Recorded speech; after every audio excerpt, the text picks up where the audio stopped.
guys, Andrew here, and in this video I'm going to show you how to print selected pages on your Google Sheet workbook. So as you can see here, I have a workbook, guys, with 4 different sections or 4 different sheets, right?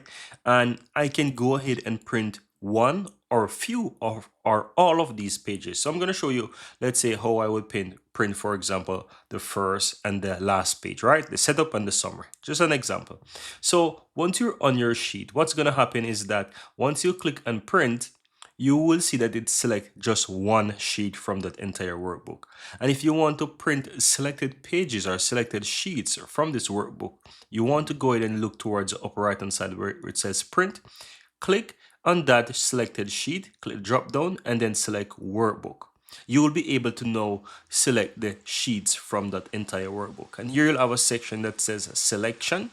You can click on this section now, and here you have the names of the specific workbook, right? So by default, once you select workbook, it's going to select all those pages. But as I said, I'm going to do the first and the last one, right? Which is the setup and the summary. So all you have to do is just select the ones that you don't want, uncheck them, then click and apply, and it's going to basically add the sheets that you want. So the summary and the setup is what has been selected, and as you can see, that's it. So that's how you basically print selected pages, guys, from an entire workbook. You can go ahead and select the workbook, then select the pages that you want, then click and apply.